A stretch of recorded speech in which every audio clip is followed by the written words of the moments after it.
बिहार के पंचायतों के लिए बहुत ही धमाकेदार खबर निकलकर सामने आ रही है। पंचायतें आत्मनिर्भर हो जाएगी, मुखिया जी राजस्व अधिकारी हो जाएंगे, नगर निकायों के तर्ज पर पंचायतें करेगी टैक्स का निर्धारण, पंचायत के पास अपना बजट होगा। जी हां, मुखिया को टैक्स वसूलने का अधिकार मिलने वाला है। शुरुआत में मोबाइल टावर से टैक्स वसूली जाएगी, तो मुखिया जी कमर कसकर तैयार हो जाइए। अब आप आत्मनिर्भर हो जाएंगे। पंचायतों के विकास के लिए आपको केंद्र या राज्य के सामने हाथ पसारने की जरूरत नहीं है। नमस्कार, मैं हूं अभय कुमार। आप देख रहे हैं खास कार्यक्रम गांव की सरकार। गांव की सरकार में हम पंचायतों और ग्राम पंचायतों से जुड़ी तमाम खबरें लाते हैं जो आपके जीवन को प्रभावित करता है, ग्रामीण जीवन को प्रभावित करता है। तो दोस्तों, हम बहुत ही धमाकेदार खबर लेकर आ रहे हैं कि मुखिया जी अब टैक्स वसूलेंगे।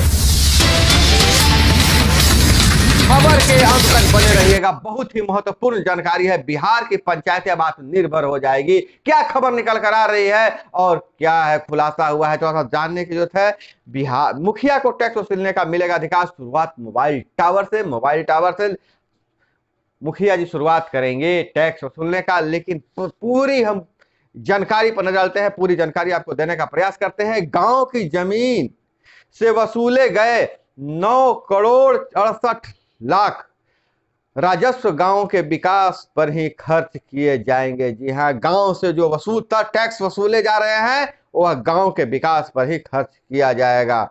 और वह राशि है गांव के जमीन से जो वसूला गया है 9.68 करोड़ राजस्व गांवों के विकास पर ही खर्च किए जाएंगे। नगर निकायों की तरफ सरकार ने पंचायतों को भी आत्मनिर्भर बनाने का काम शुरू कर दिया है। सरकार पंचायतों को अपने पैसे पर खड़ा करने और स्थानीय स्वशासन की अवधारणा को जमीन पर उतारने के लिए कई तरह के कार्रवाई कर रही है।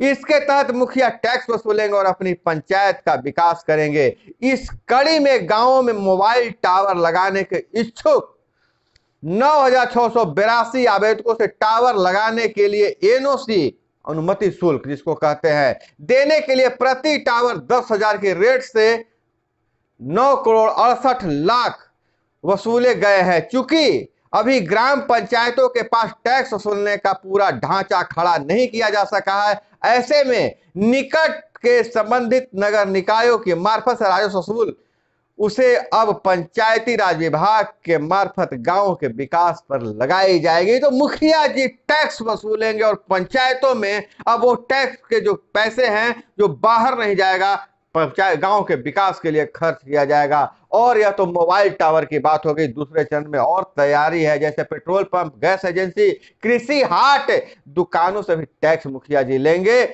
गांवों में टावर लगाने के लिए अब तक कुल 11,132 आवेदन मिले हैं, जिसमें 968 आवेदन अस्वीकृत कर दिए गए हैं। 172 आवेदन सही नहीं पाए गए, जबकि 310 आवेदन विचारणीय है। इस तरह अब 9,682 आवेदन स्वीकृत किए गए हैं। Bihar mobile tower, optical fibre cables और संबंधित दूरसंचार और संरचना नियमावली 2020 2020 के बनने के बाद गांवों में से पहली बार राजस्व वसूलने की शुरुआत हुई, जिससे अब तक पहले जैसा बताया था 9.5 करोड़ से ज्यादा राशि वसूली हुई है। यह तो पहले चरण की बात हुई। अब दूसरे चरण में अब पेट्रोल पंप अगर आपके पंचायत में खुलेगा तो उससे भी टैक्स वसूलने का अधिकार मुखिया जी को होगा। गैस एजेंसी से भी टैक्स लेना है और दुकान और हाट लगता है उससे भी राजस्व की जो प्राप्ति होगी मुखिया जी वसूलेंगे और गांव में ही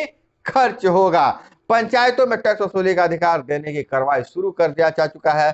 पंचायती राज मंत्री सम्राट चौधरी ने बताया कि आर्थिक रूप से पंचायती राज संस्थाएं मजबूत हो, इसके लिए आने वाले समय में उनके क्षेत्र के अंदर पड़ने वाले petrol pump, mobile tower, gas agency, कृषि हाट, दुकान आदि आर्थिक लाभ कमाने वाली अन्य संस्थाओं से टैक्स वसूलने का अधिकार पंचायतों को देने की तैयारी है। वर्तमान में सरकारी अनुदान से होते हैं पंचायतों का विकास, लेकिन खुद अब पंचायतें आत्मनिर्भर होने वाली है। फिलहाल पेयजल, कच्चे सड़कों की ब्रिक सोलिंग और आंगनवाड़ी केंद्रों का निर्माण, नाला निर्माण, सड़कों, नालों, पोखरों, कुओं आदि की सफाई, मृत जानवरों एवं लवारिस शवों का निष्पादन, पुस्तकालयों में सुदृढ़ीकरण, सार्वजनिक स्थलों पर सोलर लाइट लगाने समेत विकास के सभी काम सरकारी अनुदान के बदौलत किए जाते हैं। लेकिन अब सरकार जो है पंचायती राज विभाग पंचायतों को आत्मनिर्भर बनाने का बेड़ा उठा लिया है। अब मुखिया जी ग्राम पंचायत नगर निकायों के तर्ज पर खुद से टैक्स वसूलेंगे और अपने पंचायतों के विकास के लिए खर्च करेंगे। और इसमें क्या क्या सुधार किया जा सकता है, कब तक लागू होगा, आपको क्या लगता है, कमेंट में जरूर बताइएगा। और इसी तरह से खबरों के लिए, ब्रेकिंग न्यूज के लिए जुड़े रहिए हमारे साथ। मिलते हैं अगले वीडियो में। जय हिंद, वंदे मातरम।